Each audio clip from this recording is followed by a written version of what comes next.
Assalamualaikum warahmatullahi wabarakatuh. Waalaikumsalam warahmatullahi wabarakatuh. Alhamdulillah wa syukrulillah. La haula wa la quwata illa billah. Saudara-saudara yang dirahmati Allah Subhanahu wa taala, kita harus bersyukur kehadirat Allah Subhanahu wa taala. Kita masih diberikan sehat. Doa kita pada saat kita pertemuan terakhir di saat Ramadan diijabah oleh Allah Subhanahu wa taala. Kita dipertemukan kembali pada kesempatan hari ini dan mudah-mudahan di hari-hari ke depan juga Allah memberikan kesempatan kepada kita dan kita alhamdulillah hari ini diberi sehat oleh Allah Subhanahu wa taala. Alhamdulillahirabbil alamin. Saudara-saudara yang dirahmati Allah, tidak lupa karena masih suasana Syawal atau Idul Fitri, maka saya atas nama pribadi, keluarga, dan juga atas nama Prodi mengaturkan selamat Idul Fitri 1442 Hijriah. Mohon maaf lahir dan batin, teriring doa. Taqabbalallahu minna wa minkum, taqabbal ya karim, siyamana wa siyamakum, waja'alna minal aidin, waja'alna Allahu minal aidin wal faizin. Amin. Saudara-saudara yang dirahmati Allah, tentu kita masih ingat ya, pada saat ujian kemarin, mungkin ada yang ya menganggap ujiannya itu gampang gitu, tapi ada juga mungkin yang menganggap ya sedang gitu, tapi ada juga yang mungkin agak susah gitu ya. Nah, semuanya sangat tergantung bagaimana persiapan kita, dan kemudian sangat tergantung juga ketika kita membaca kembali tidak materi-materi yang sudah saya berikan. Nah, kesempatan pada pagi hari ini kita akan bersama-sama gitu ya, akan bersama-sama ngecek gitu ya, checking tentang hasil gitu ya, tentang hasil, atau kalau tidak nanti kita cocokkan dulu ya, kita cocokkan dulu kira-kira jawaban saudara ini sudah tepat atau belum. Nah, nanti kita diskusikan. Hari ini kita diskusi tentang ujian dan kuncinya. Nanti kita diskusikan bersama-sama. Kira-kira setuju? Setuju, Pak. Setuju ya, oke baik. Nah, saya ingin mencoba melatih kejujuran saudara. Saudara tentu masih punya hasilnya kan, yang sudah dikirim ke saya, jawaban-jawabannya.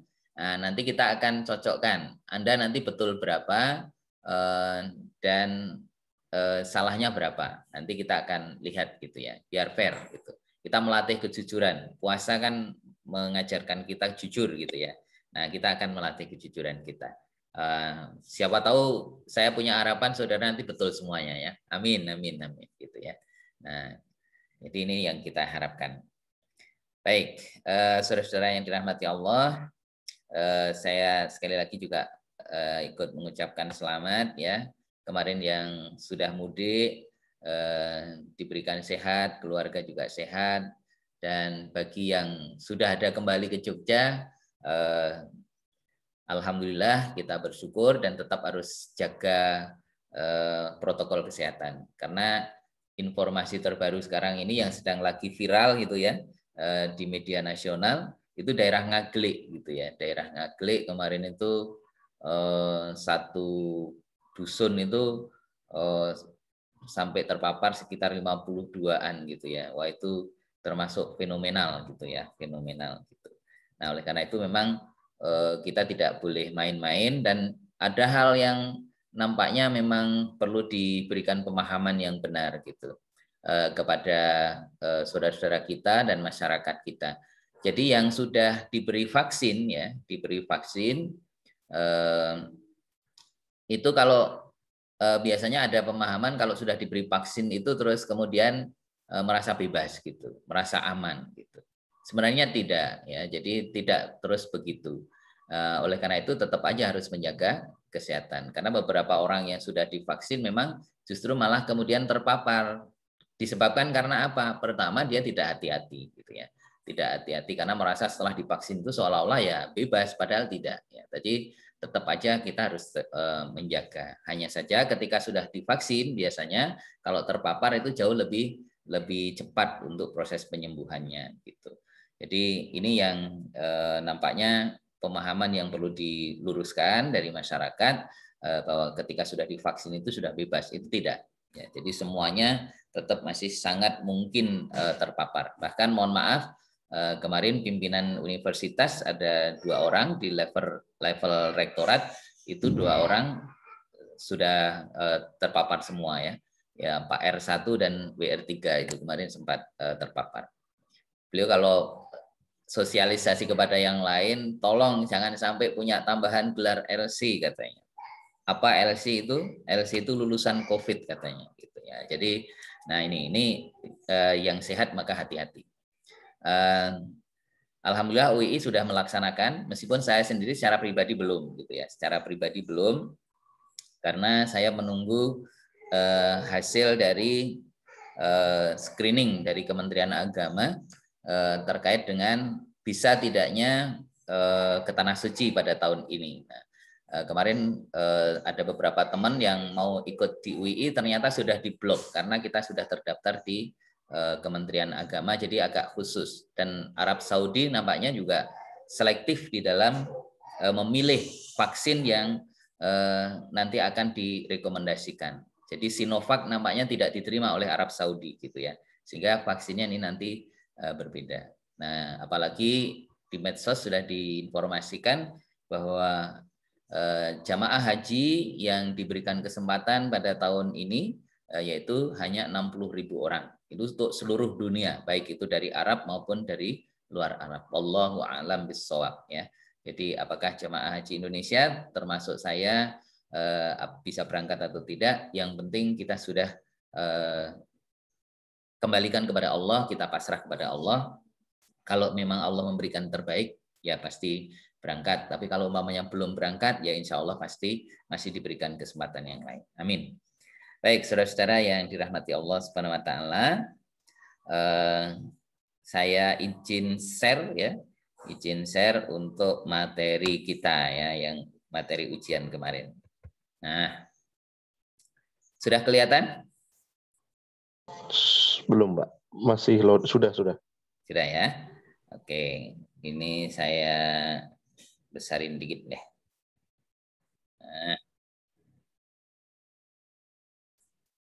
Nah, kita lihat nih ya.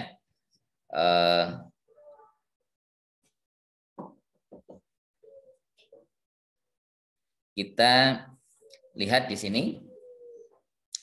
Jadi untuk yang soal nomor 1 sampai 6, mahasiswa memahami konsep dasar kepemimpinan, kemudian kepemimpinan Islam dan kepemimpinan pendidikan. Ya. Jadi ini jawabannya true and false ya, betul dan salah gitu ya. Jadi kalau benar ya bobotnya 2. Jadi kalau 5 kali 2 berarti 10 nanti poinnya di sini gitu ya. Nah, sekarang kita lihat satu persatu gitu ya. Kita lihat satu persatu. Ya. Yang pertama soal 1, kepemimpinan adalah proses mempengaruhi orang lain untuk mencapai tujuan yang telah ditentukan, baik tujuan tersebut baik maupun tidak baik. Betul atau salah?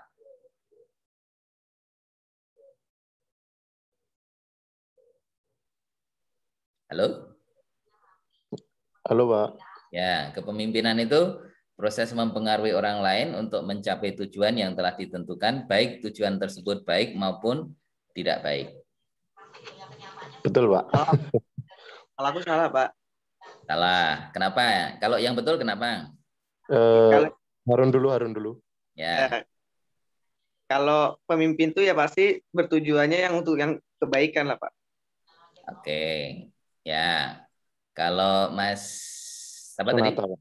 Sunata. Ya, kalau di sini kan konteksnya kepemimpinan secara umum, maka kita bisa tahu bahwasannya setiap pemimpin tidak semuanya baik, dan kebaikan seorang pemimpin belum tentu baik di mata kepemimpinan yang lain. Maka kalau kita melihat arti kepemimpinan secara umum, itu cukup pada proses mempengaruhi orang lain, entah itu lebih banyak, orang banyak, untuk mencapai sebuah tujuan. Tujuannya apa? Itu sesuai dengan karakteristik setiap kepemimpinan. Seperti itu, Pak. Oke, baik. Jadi kepemimpinan adalah proses mempengaruhi orang lain untuk mencapai tujuan yang telah ditentukan, baik tujuan tersebut baik maupun tidak baik. Jadi ini jawabannya? Kalau saya benar. Ya, karena ini umum ya, jadi ini umum. Jadi yang betul adalah jawabannya ini ya, nanti akan ada nilainya di situ. B ya, jawabannya benar. Nah, kemudian yang kedua, upaya yang dilakukan seseorang ya, seorang dalam rangka mengajak dan mengarahkan orang lain pada tujuan yang diridhoi oleh Allah Subhanahu wa taala merupakan esensi kepemimpinan Islam. Oh ya. Oke, monggo Mas Sonata silahkan. Tadi ada yang mau menyampaikan barangkali. Ngapunten, izin menambahkan yang pertama tadi, Pak. Sedikit contoh saja. Nabi Muhammad salah satu pemimpin yang sangat mulia, di mana beliau adalah pemimpin yang baik.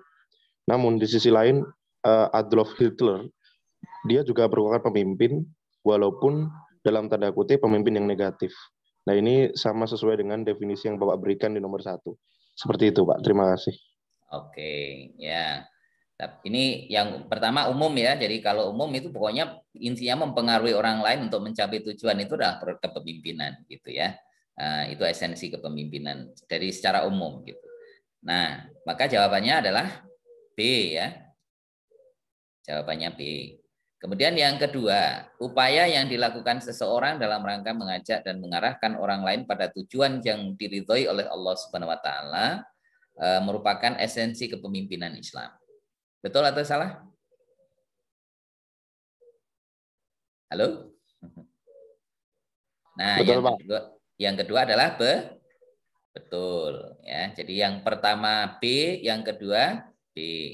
Nah, kemudian yang ketiga, kalau yang kedua saya kira nggak perlu didiskusikan karena memang esensi kepemimpinan Islam itu ya mengajak kepada kebaikan. Jadi kalau justru ada unsur-unsur yang tidak baik itu tidak sesuai dengan kepemimpinan Islam. Nah, oke. Konsep kepemimpinan pendidikan dinamakan manajemen pendidikan di Amerika Serikat dan kepemimpinan sekolah di Inggris. Betul atau salah?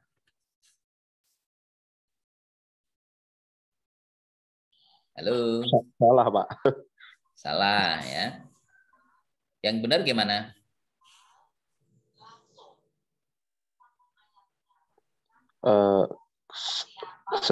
Sesuai jawaban saya yang kemarin, kalau konsep kepemimpinan pendidikan dinamakan manajemen pendidikan di Amerika, apalagi di Amerika, mereka tidak menyebut itu sebagai manajemen pendidikan, melainkan ada salah satu program yang berkaitan dengan itu sendiri, Pak.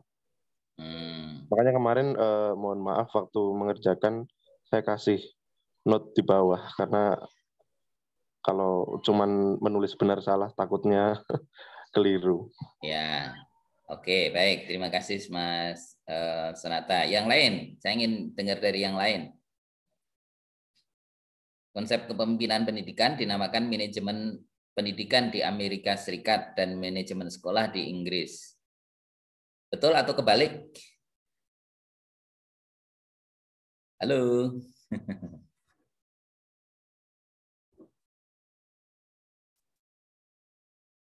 Halo.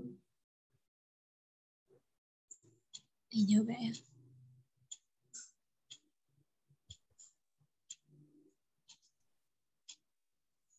Silakan. Kebalik, Pak. Kebalik ya. Nah, ini kalau di Amerika itu justru kepemimpinan sekolah.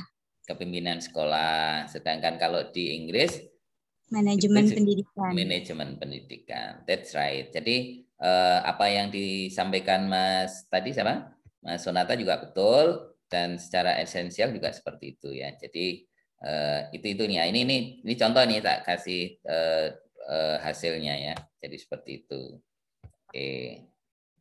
Oke, jelas? Nah, berarti yang ini jawabannya benar atau salah? Yang ketiga? Salah, Pak. Salah ya, salah. Oke, baik. BPS gitu ya. Kemudian yang keempat, pada konteks kepemimpinan pendidikan, tanggung jawab pengajaran hanya menjadi kewenangan dan tanggung jawab para guru. Benar atau salah? Salah. Salah. Kenapa? Karena ya ada peran orang tua juga, Pak. Pertanggungjawaban orang tua. Oke. Yang paling utama siapa yang jadi tanggung jawab siapa sebenarnya? Kepemimpinan pendidikan itu. Diri sendiri. Menurut saya diri sendiri. Diri sendiri. Tapi kalau dalam konteks sekolah, itu tanggung jawab utamanya itu di kepala sekolah. Ya, jadi kepala sekolah. Nah, oleh karena itu kalau masalah pengajaran hanya menjadi tanggung jawab guru itu keliru. Karena di sini sesungguhnya pengajaran itu memang tidak semata-mata guru, tapi juga menjadi tanggung jawab kepala sekolah, termasuk juga tanggung jawab siswa itu sendiri, tanggung jawab orang tua. Jadi berbagai unsur. Tapi penanggung jawab utama itu sesungguhnya malah kepala sekolah. Jadi kalau kepala sekolahnya cuek itu keliru gitu ya. Nah, meskipun yang berhadapan langsung ya, yang secara langsung itu berhadapan dengan konteks pengajaran itu adalah para guru. Tetapi kalau dikatakan hanya menjadi kewenangan dan tanggung jawab itu keliru, karena seolah-olah hanya guru. Jadi kepala sekolah nggak bertanggung jawab, orang tua tidak bertanggung jawab, nah itu keliru. Jadi seperti itu ya. Nah, jadi nomor 3 apa? Nomor 3 salah juga ya. BPSS. Nah, sekarang nomor 5 ini finally. Memimpin pada sebuah institusi pendidikan lebih sulit daripada memimpin diri sendiri. Benar atau salah? Halo. Salah, Pak. Salah ya. Ya, memimpin pada sebuah institusi pendidikan lebih sulit daripada memimpin diri sendiri. Jadi apa namanya? Jadi memimpin diri sendiri itu memimpin pada sebuah institusi pendidikan lebih sulit dari memimpin diri sendiri. Ini kebalik ya. Jadi sebenarnya yang lebih sulit itu adalah memimpin diri sendiri. Karena kalau kita bisa memimpin diri sendiri, insya Allah justru memimpin sebuah institusi yang lebih besar itu jauh lebih baik. Ini didasarkan atas sabda Rasul bahwa dalam sebuah konteks jihad itu roja'na fi jihadil asghar ila jihadil akbar itu. Ya, jadi kita baru saja selesai ya, kembali gitu ya, roja kembali gitu ya. Dari jihad kecil menuju jihad besar katanya. Maka para sahabat bertanya-tanya, padahal jihad pada waktu itu konteksnya adalah perang Badar gitu ya. Perang Badar kita tahu dalam konteks tarikh atau sejarah Islam itu adalah merupakan perang yang sangat besar dalam sejarah peradaban Islam gitu.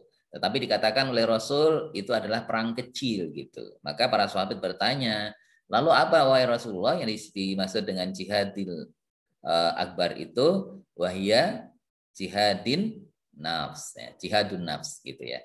Nah, itu adalah jihad melawan hawa nafsu. Makanya kalau orang itu bisa memimpin dirinya sendiri, maka dengan baik, maka insya Allah dia akan bisa memimpin orang lain dengan baik. Karena jangan sampai seperti ini, konteksnya seperti lilin. Lilin itu apa? Menerangi yang lain tapi dirinya hancur gitu ya. Nah itu kan konsep lilin gitu.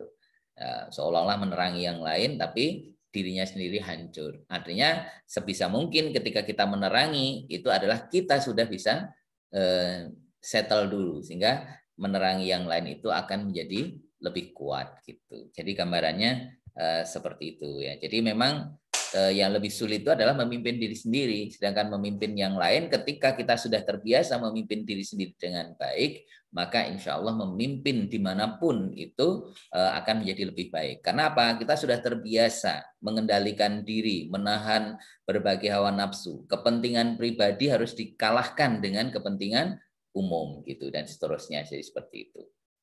Kan kadang-kadang kita kalau belum bisa mengalahkan kepentingannya diri sendiri, ketika kita harus berbuat adil, ini menyangkut keadilan atau memutuskan suatu perkara, ketika perkara itu adalah menyangkut orang lain dan orang lain itu sebenarnya benar, tetapi karena kita punya kepentingan seolah-olah kita akhirnya mementingkan diri kita sendiri gitu.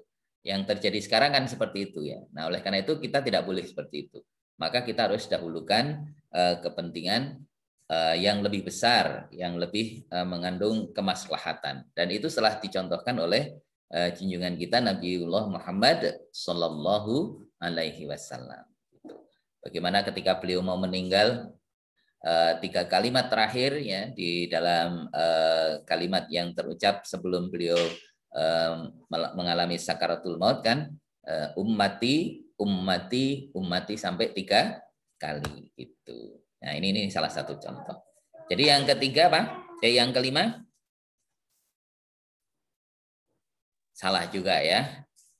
Nah ini salah gitu. Jadi BB 3S ya, 2B 3S. Nah, kalau ini betul berarti punya penjenengan juga betul semua ya. Tapi kalau ada yang salah ya udah, berarti tinggal kalau umpamanya salah satu, nomor 1 yang salah, yang lain betul. Berarti berapa? Nilainya adalah 8. Jadi seperti itu. Oke. Ada pertanyaan? Halo? Belum, Pak. Belum ya. Bisa diterima penjelasan saya?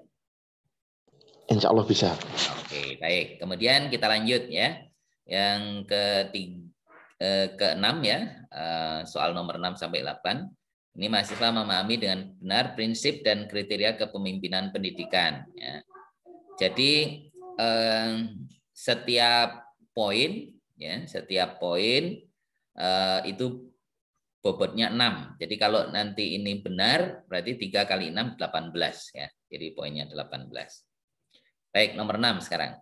Seorang pemimpin yang bertindak arogan dan tidak mau menerima kritikan dari orang lain merupakan tindakan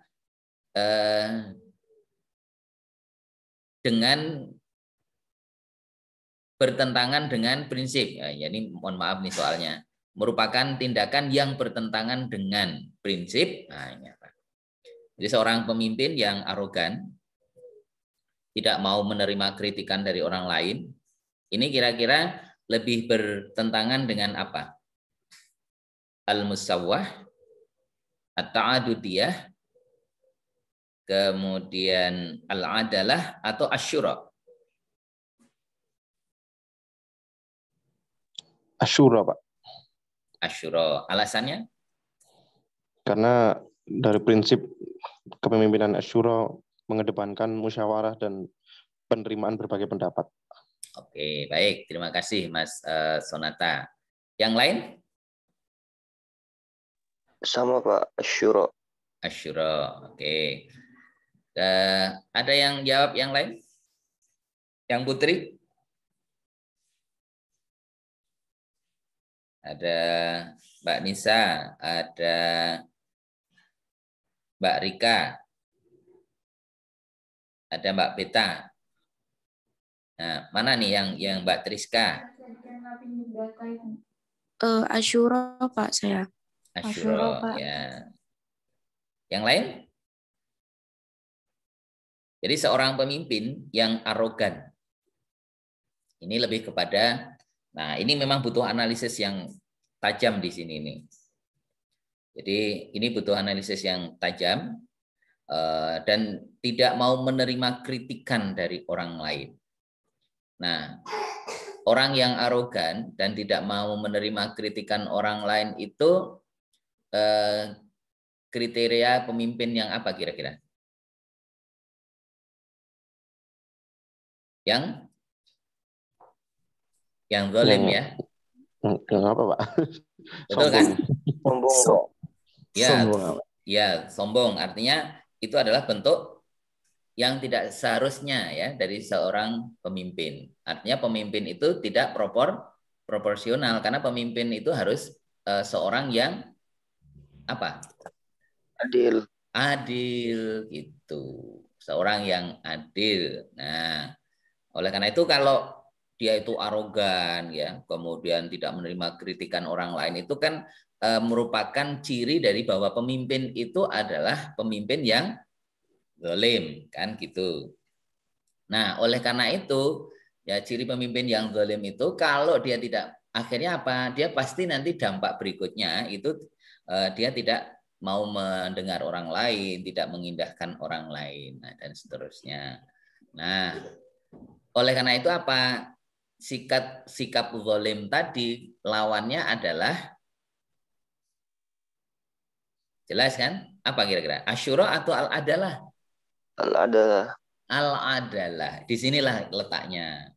Cuma kalau dalam konteks musyawarah baru nanti asyura. Itu ini ya. Jadi tapi kita melihat ini bertindak arogannya itu ya. Jadi arogannya itu adalah sebuah tindakan yang tidak proporsional atau sering disebut dengan dalam istilah kita itu namanya zalim. Nah, lawan dari zalim itu adalah al-adalah. Gitu. Yang benar adalah adalah. Nah, Bapak ini butuh analisis mendalam. Mohon maaf. Ini makanya dulu pernah saya sampaikan, tolong hati-hati. Karena memang nanti ada tahapannya. Nanti termasuk juga yang sering terjebak itu di yang ke-8 juga ini nanti biasanya ada yang kejebak gitu ya. Nanti seperti itu. Oke. Ya kalau kita bukan pilihan yang sudah pasti kayak gini, itu menjawab asyura dengan berbagai alasan bisa. Tetapi kan ini memilih yang paling tepat. Nah, maka ini jawabannya nomor 6C ya. Oke, baik. Kemudian yang ke-7, berikut ini termasuk dalam kriteria pemimpin yang efektif. Visioner termasuk efektif tidak? Efektif, Pak. Efektif. Servant leadership. Masuk. Servant itu yang melayani ya. Dia orientasi pada bagaimana memberikan yang terbaik kepada orang lain. Kemudian permisif. Enggak. Berarti yang salah yang mana? Yang permisif. Permisif. Kalau ini pasti nggak ada masalah di sini nih, ya. Kalau demokratik itu jelas ya. Jadi seorang yang demokratik itu insya Allah dia akan menjadi efektif ya. Tentu memang kepemimpinan dalam konteks terbaik itu adalah sesuai dengan apanya konteksnya gitu ya. Keadaan. Ya. Baik.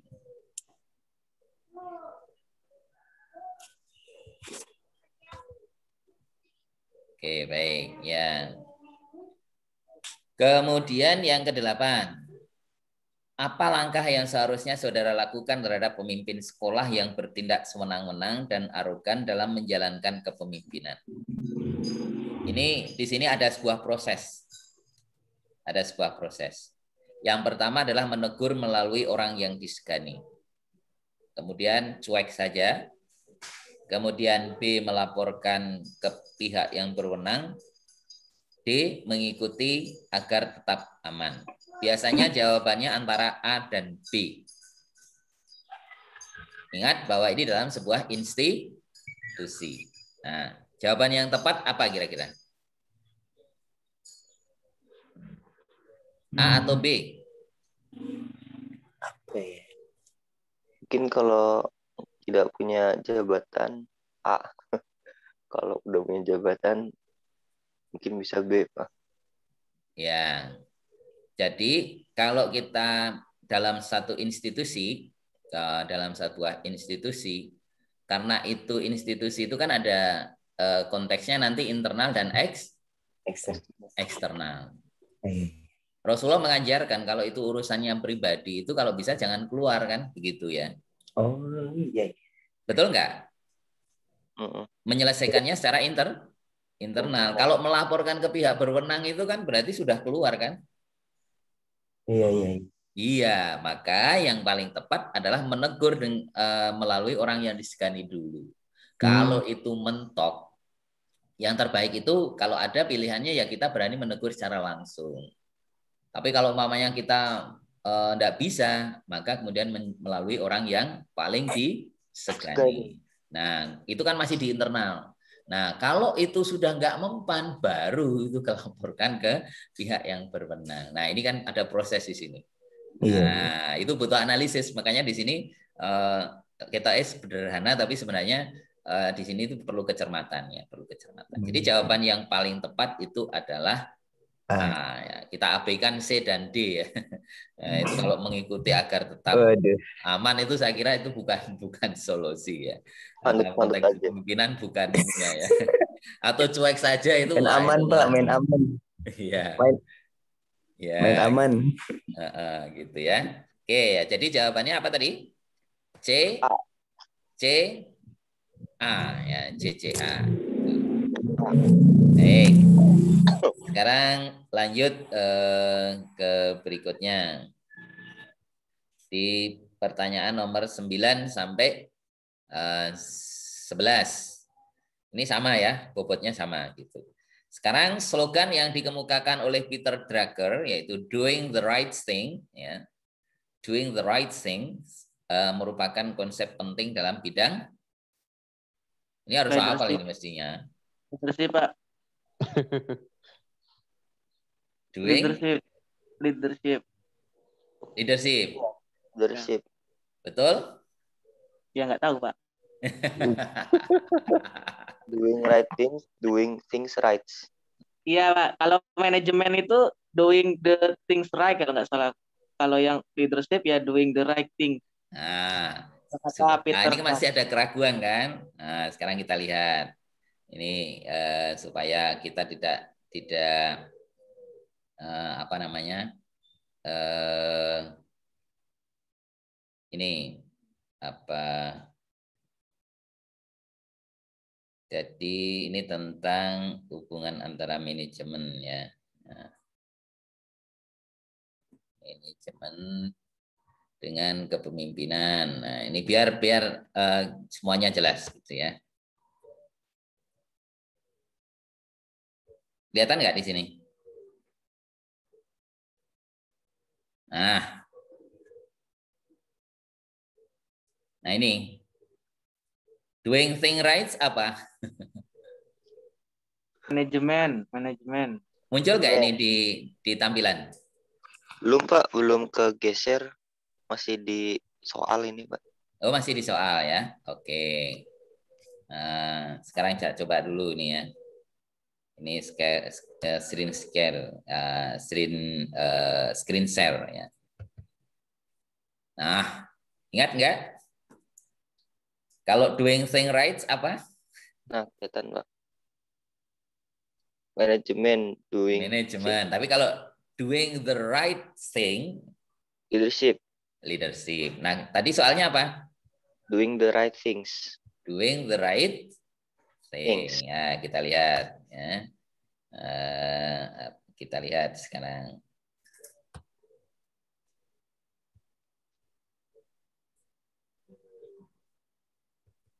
Nah, itu doing the right thing berarti adalah leadership. Very good. Nah, jadi kalau yang namanya melakukan ya dengan benar sesuatu ya, itu lebih kepada tindakannya yang dilakukan, itu berarti adalah tanggung jawab secara personal gitu. Maka ini adalah leadership. Jadi jawabannya D ya.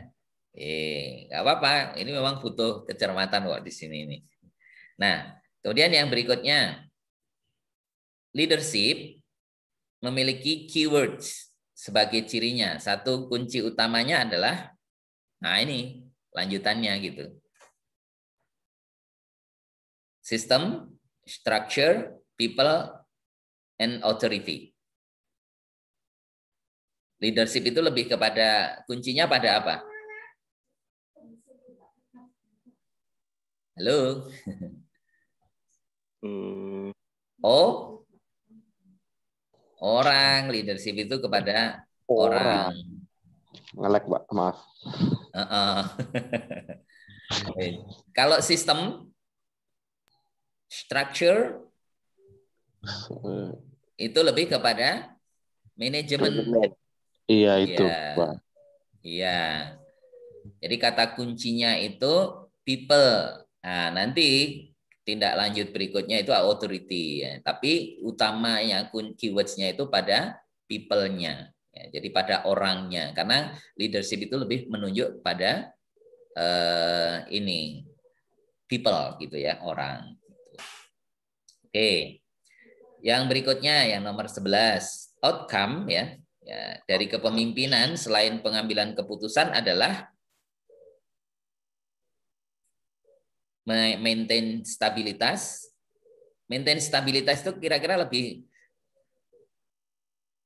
ke apa?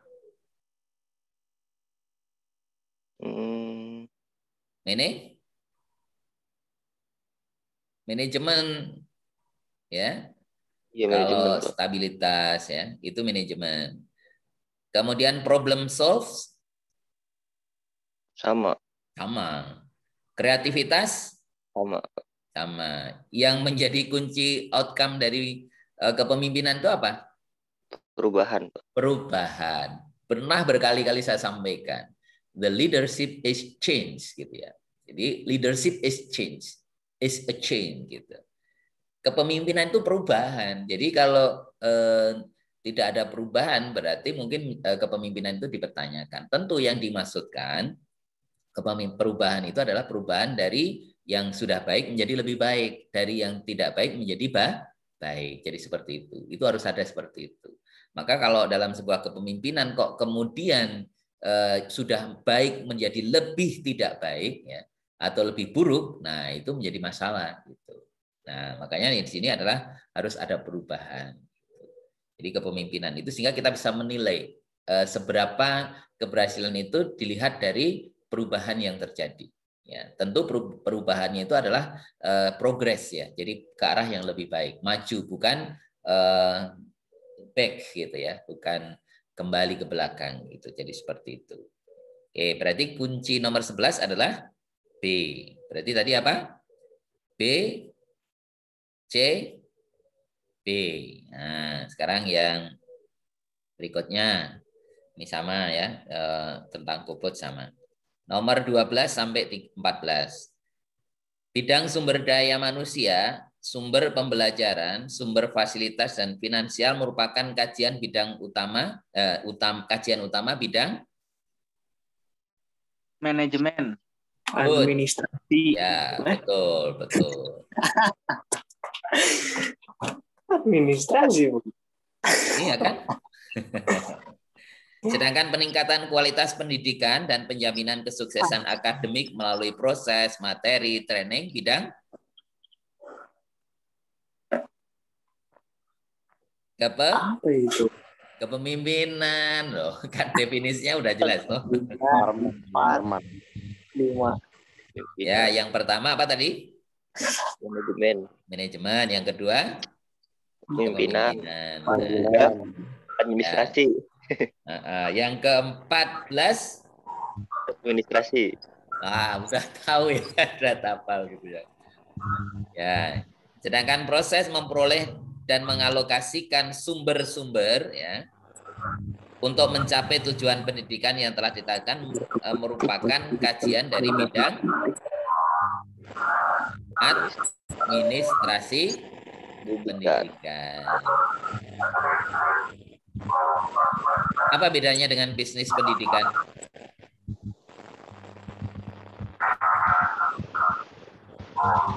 Mungkin kalau bisnis itu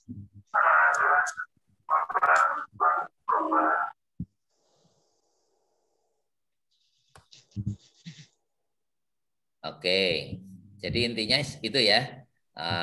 Jadi kalau bisnis pendidikan itu sebenarnya adalah istilah saja ya, istilah yang umum. Tetapi dalam konteks keilmuan yang lebih diakui itu adalah administrasi pendidikan. Karena di situ adalah memperoleh ya, jadi mengalokasikan sumber gitu ya. Jadi bagaimana memperoleh, mengalokasikan sumber-sumber itu kan sifatnya administratif gitu.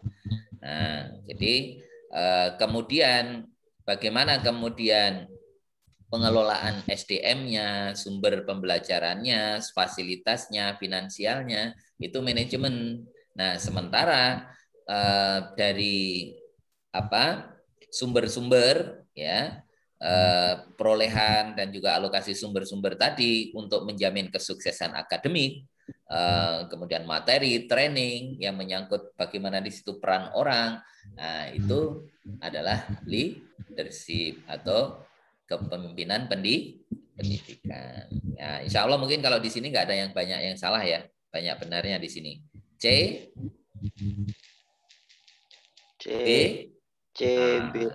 CBA ya, insya Allah. Oke, kemudian yang berikutnya ini yang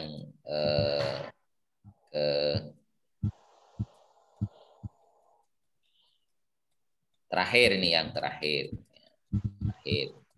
Sorry. Kita lihat di sini. Yang ke-15. Pemimpin yang baik menurut Islam lebih disebabkan karena faktor apa? Kombinasi. Kombinasi ya, antara bawaan dan bentukan. Oke, kalau di sini kayaknya nggak ada yang tidak sepakat ya.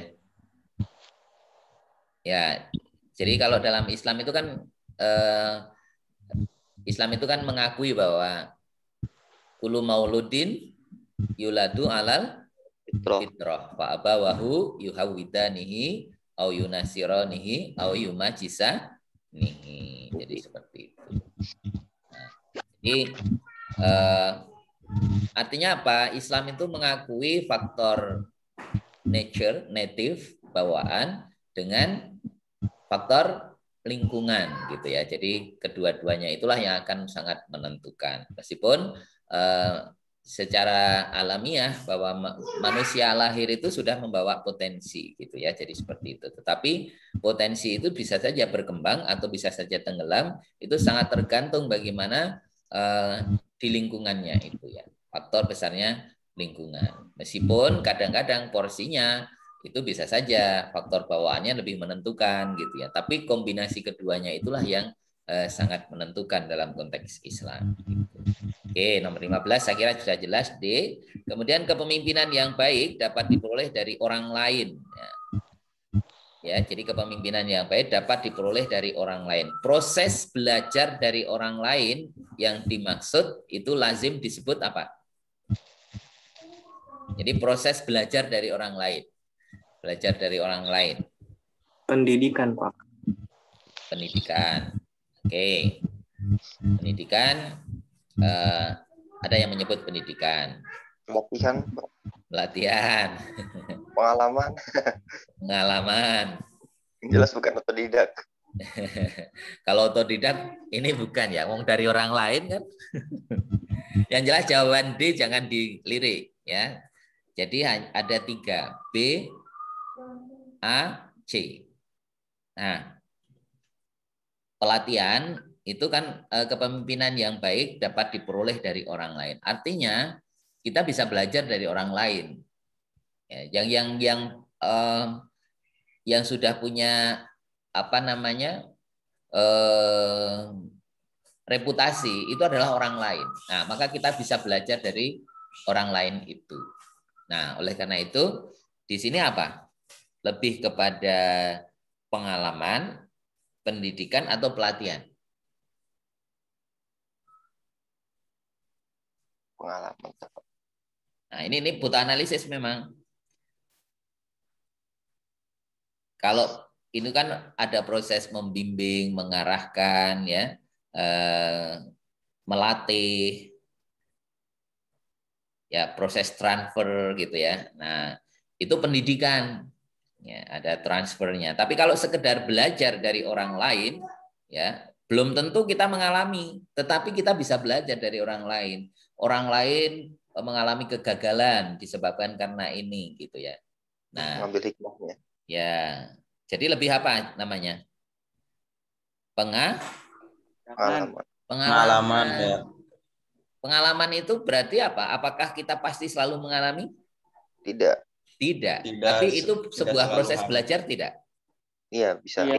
Betul. Nah, belajar dari pengalaman. Ya, pengalaman dari orang lain. Makanya seorang yang baik itu adalah selalu belajar dari pengalaman yang ada gitu. Oh, si A itu dulu sukses menjadi pemimpin.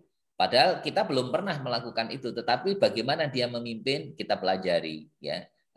Kita belajar dari apa yang dihasilkan orang lain itu, maka itulah pengalaman. Jadi seperti itu. Nah, kalau pelatihan itu memang ada langsung jadi proses yang transfer secara langsung dari orang lain kepada kita. Dan itu harus kita melakukannya. Tapi kalau di sini kan tidak gitu. Makanya di sini apa tadi soalnya? Kepemimpinan yang baik dapat diperoleh dari orang lain. Kan orang lain yang kita lihat gitu ya. Proses belajar dari orang lain tersebut, nah itu. Jadi pelatihan itu tidak hanya dari orang lain, tapi kita ikut terlibat itu latihan gitu. Tapi kalau kita sekedar belajar dari orang lain, itu adalah lebih tepatnya pengalaman gitu. Karena pendidikan itu ada proses juga antara kita dengan orang lain itu interaksi langsung. Tetapi di sini sekedar belajar dari orang lain itu adalah pengalaman. Bisa dipahami? Bisa, Pak. Bisa ya. Nah, oleh karena itu apa? Pengalaman itu sangat penting. Maka belajarlah dari orang lain. Belajar dari orang lain itu, oh si A itu orang yang sangat baik, tapi kok kenapa gagal gitu ya. Si B itu orang biasa-biasa saja tapi sukses. Nah, itulah kita belajar dari situ gitu ya. Nah, si A itu orangnya tidak baik, akhirnya juga gagal. Nah, itu jelas kan kita belajar dari situ. Sehingga kita tidak akan melakukan cara-cara yang pernah dialami oleh orang lain itu. Nah, maka itu disebut dengan pengalaman. Oke, baik.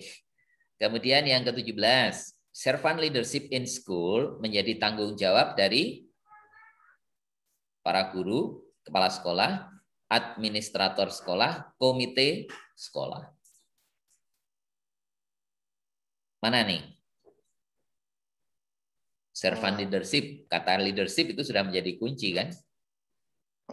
In school, berarti kepala sekolah jadi kepala sekolah kuncinya kan? Ini tanggung jawab utamanya itu ada di kepala sekolah. Ini semuanya punya tanggung jawab sebenarnya, tapi menjadi utama di sini ini karena semuanya punya tanggung jawab, berarti yang paling bertanggung jawab di situ adalah kepala sekolah. Jadi itu jelas ya. B yang pertama tadi adalah D, B, B, ya, DBB. Kemudian yang ke-18, level tertinggi dari skill kepemimpinan atau leadership skill menjadi yang menjadi modal penting membangun kepemimpinan adalah technical skill, human skill, conceptual skill, dan communication skill. Communication skill. Communication skill. Technical. Yang lain?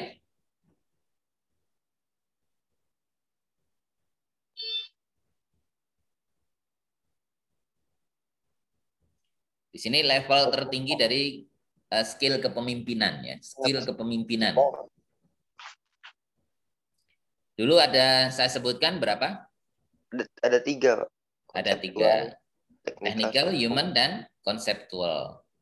Human. Kalau communication skill? Itu masuknya ke technical, Pak. Communication skill, dulu pernah saya sampaikan ya. Communication skill itu seringkali orang memasukkan dalam human skill. Human skill, karena apa? Di situ menyangkut interaksi antara dia dengan orang lain. Bagaimana dia bisa mengkomunikasikan dengan baik. Jadi kalau di situ ada 3, berarti yang paling tinggi adalah C atau D? C, conceptual. Conceptual. Iya, conceptual skill. Karena D itu communication skill itu adalah bisa masuk ke dalam human skill. Ingat, waktu saya memberikan kuliah yang sudah ada videonya juga, mungkin nanti bisa dicek kembali di pas membahas tentang leadership skill ya. Jadi leadership skill nanti bisa dilihat di situ. Oke. Baik, kemudian yang ke-19 ya. Model kepemimpinan berikut diyakini efektif untuk memajukan institusi pendidikan kecuali. Ada kecualinya. Ada kecualinya. Servant leadership kira-kira gimana? Efektif nggak?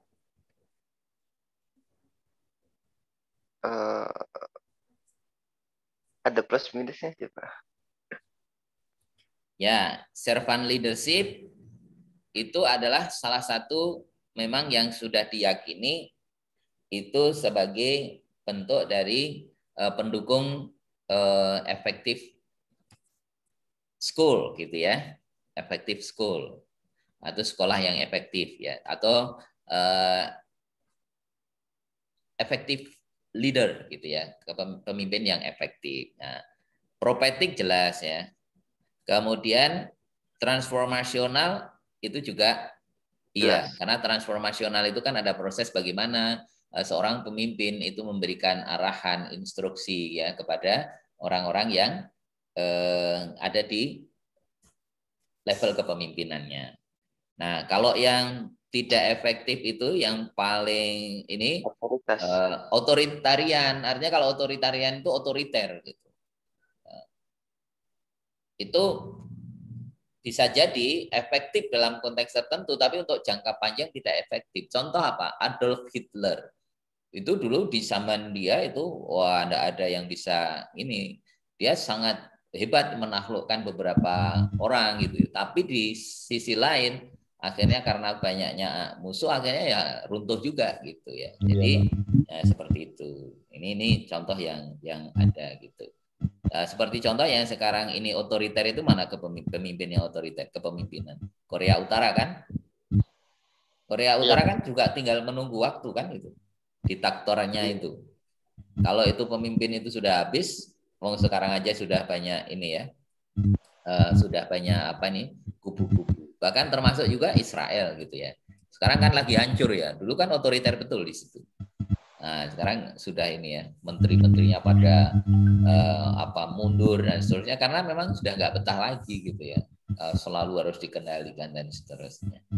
Nah ini, jadi yang salah mana? Yang jawaban yang tidak ya kecualinya adalah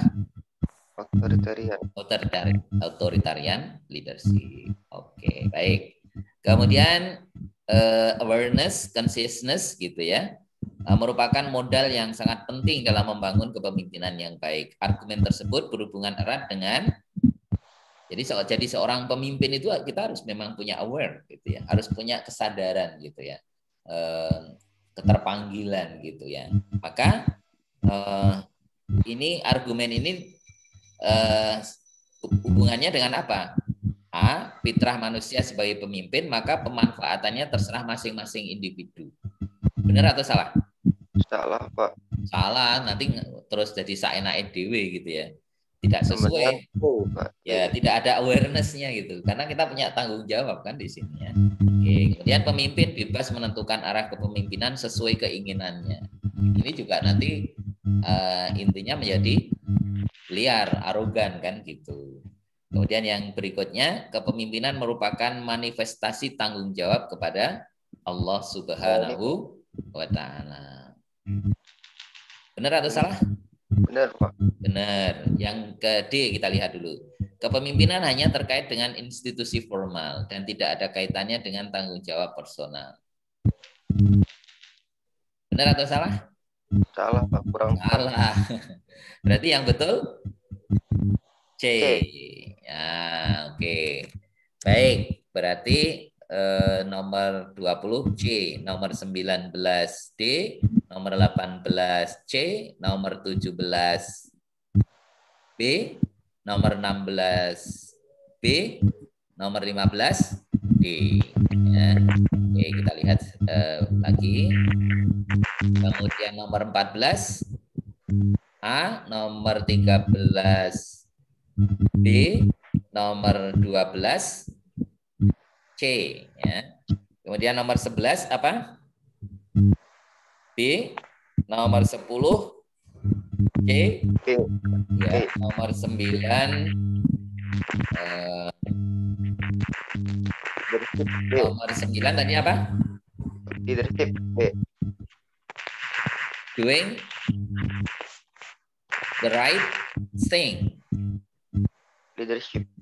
Leadership ya. Oke, berarti B. Kemudian nomor 8. 8A ya. A. Ya, jadi kita melalui tahapan di sini. Jangan langsung lapor ke pihak berwenang karena pihak berwenang itu sudah keluar. Nah, sebisa mungkin kalau itu menyangkut dapur sebuah rumah tangga, sebuah institusi, ya diselesaikan internal dulu, yaitu menegur melalui orang yang disegani yang ada di situ. Kira-kira siapa? Nah, kalau nggak bisa, baru melapor ke pihak yang berwenang, laporkan ke dinas atau ke pihak yang memiliki kewenangan di situ. Jadi seperti itu. Jadi 8A, kemudian nomor 7C, nomor 6 C juga ya. Nomor 5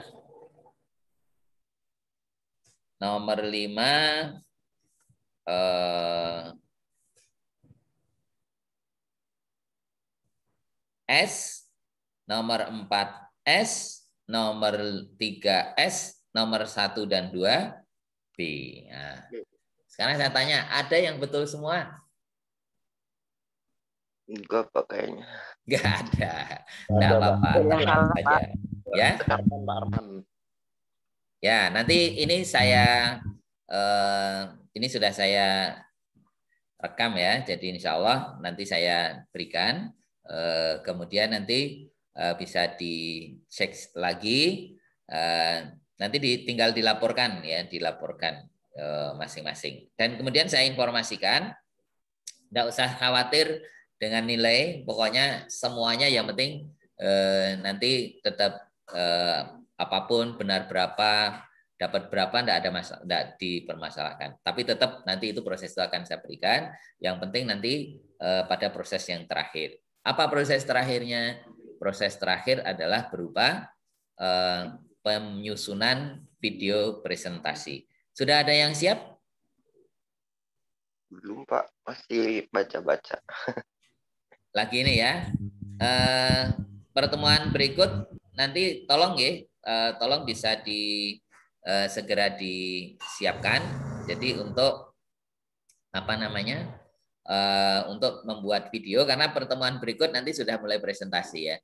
Semuanya saja kepada seluruh mahasiswa nanti presentasi kaitannya dengan model kepemimpinan seperti yang sudah saya sampaikan kemarin.